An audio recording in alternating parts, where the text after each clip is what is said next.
Pocas historias han conmocionado tanto la opinión pública española como el caso de la mano cortada, ocurrido en el año 1954. La mutilación del cadáver de la joven Margot Shelley fue llevada a cabo por su propia madre, distinguida aristócrata cuya vida no tenía nada que envidiar a la famosa espía Mata Hari. ¿Qué razones la llevaron a cortar la mano derecha de su hija, arrancarle los ojos y amputarle la lengua? ¿Locura? ¿Brujería? ¿O algo mucho más siniestro? Margarita Ruiz de Leorio fue una mujer excepcional, alguien que se adelantó a su tiempo, una de las primeras abogadas que ha habido nunca en nuestro país. Luego también fue corresponsal de guerra, estuvo en la guerra de Marruecos, fue una persona relacionada con los servicios de información. Pero, ¿qué encontraron exactamente los inspectores de la policía en la lujosa vivienda madrileña de la calle Princesa? Pues en principio, cuando llegan a la calle Princesa, a un piso que era todavía muy importante, en un sitio verdaderamente privilegiado de la ciudad de Madrid de aquellos tiempos, de los mediados de los años 50, hacen un registro minucioso y en un lugar determinado, algo escondido, aparece una lechera llena de alcohol y en su interior flotando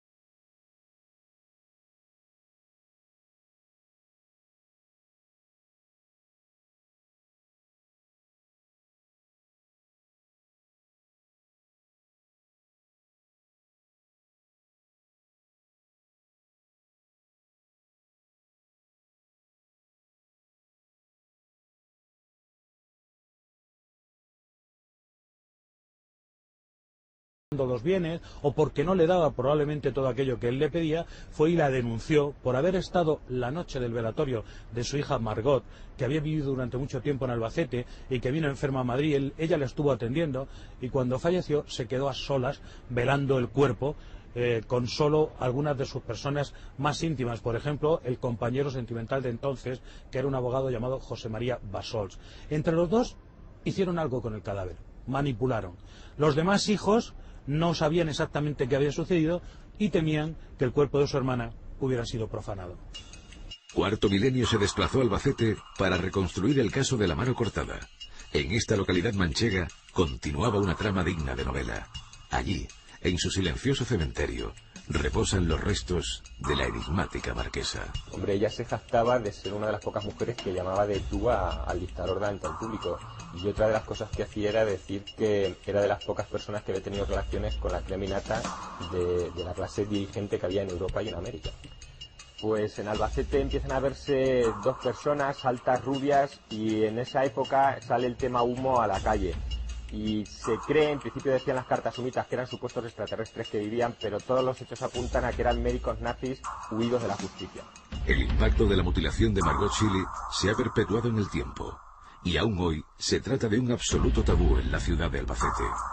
Quedan pocos testigos directos de aquellos tiempos, como el doctor Ernesto Turégano Saavedra. En su finca campestre, Cuarto Milenio encontró un retrato de la marquesa de Villasante, realizado en 1923 por el prestigioso pintor Rigoberto Soler. Allí estaba la efigie de la protagonista de esta extraña historia, que siempre ha permanecido bajo el secreto. Era una casa grande, dentro de un salón enorme con una chimenea, y el cuadro estaba arriba, que había una distancia desde donde yo estaba al cuadro había más de 20 metros. O sea que el salón era grande, muy grande. A día de hoy, aún muchos especialistas se lo preguntan. ¿Por qué la marquesa de Villasante mutiló a su propia hija? Yo creo que probablemente era por amor a la hija. Que tuviera mucho amor y mucho y cariño, y eso es lo que le hiciera hacer estas cosas. ¿Amor de madre? ¿O sería algo más?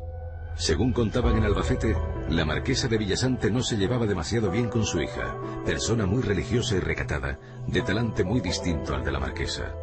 Caridad Díaz, que conoció a Margot Shelley, nos confirma que aquella mujer atendía de forma desinteresada a los enfermos albaceteños.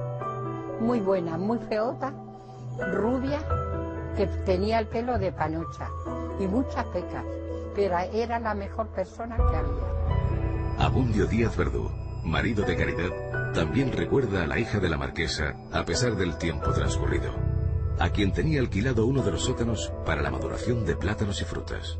Un lugar donde quién sabe qué extraños experimentos pudieron efectuarse por parte de los misteriosos médicos nórdicos.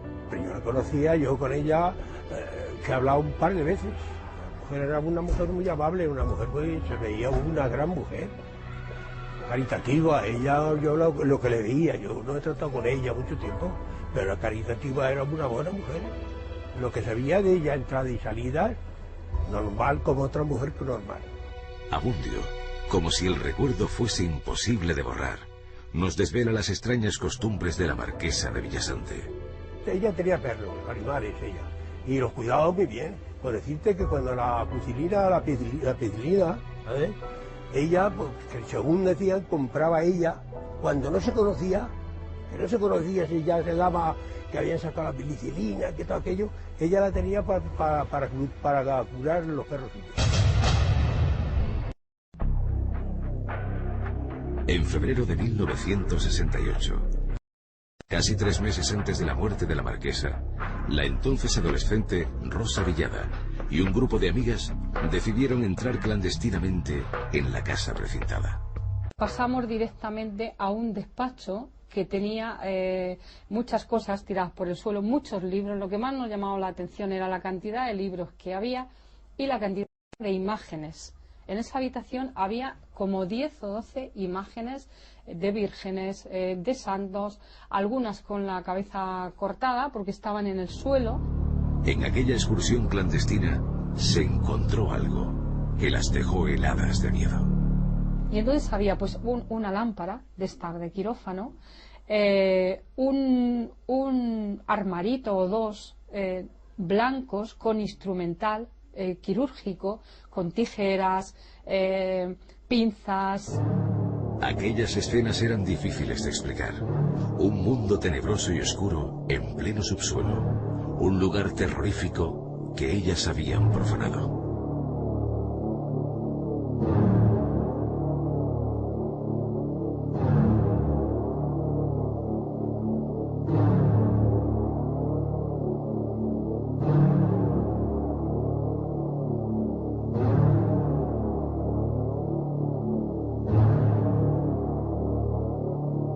El tiempo y el silencio se adueñaron de la historia de esta casa.